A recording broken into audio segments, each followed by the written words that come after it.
Bien le bonjour, je vous embarque à nouveau dans des petites aventures new-yorkaises de ces derniers jours. Peut-être un peu vous décevoir, mais quand je suis ici, je fais pas grand chose de très touristique. Par exemple, là, ma pote m'a emmené à un cours de pilates à 7h du matin, une vraie new-yorkaise finalement. C'était dur, je vais pas vous mentir, j'ai souffert, mais ça permet de bien commencer la journée. Ensuite, elle m'a emmené dans un de ses cafés préférés, qui s'appelle Devotion, du vrai café colombien. Le lieu est absolument sublime, et je dis pas ça que parce qu'il y a du jaune partout. Je suis pas encore vraiment en vacances, donc la journée, je travaille, je balade un petit peu, je me pose dans des cafés, et à la fin de la journée, quand ma pote et moi on a fini de bosser, on part en expédition et là pour le coup, attention, je vous emmène dans un lieu que j'avais jamais visité et que vous potentiellement non plus. Pour la simple et bonne raison que c'est assez éloigné de Manhattan et de Brooklyn. Il s'agit du jardin botanique de New York. Propose jusqu'au mois de mai une exposition sur les orchidées. J'ai rarement vu un truc aussi beau de toute ma vie. Les orchidées, ça fait partie de mes fleurs préférées. Alors j'étais un peu au paradis. Vraiment, c'est un lieu qui sort des sentiers battus. Honnêtement, je l'ai jamais vu dans des reviews. Alors que ça vaut trop le coup de le visiter. Regardez comment c'est magnifique. Par contre, ne faites pas comme ma pote et moi à venir en fin de journée, le lieu ferme à 6h. On a failli se retrouver bloqué à l'intérieur.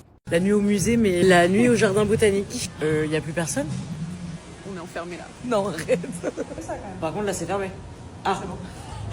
Après toutes ces émotions, il était temps d'aller manger un bout. Et non, on ne va pas en boîte de nuit, mais bien dans une pizzeria qui s'appelle Roberta's. On a plusieurs à New York, mais celle-ci, c'est vraiment la pizzeria originelle. Franchement, j'ai adoré l'ADA et les pizzas. Les voici. Désolée, j'avais plus de quelques photos pour vous satisfaire. Pour ce, c'est la fin de ce petit vlog. À très bientôt avec d'autres recos à New York.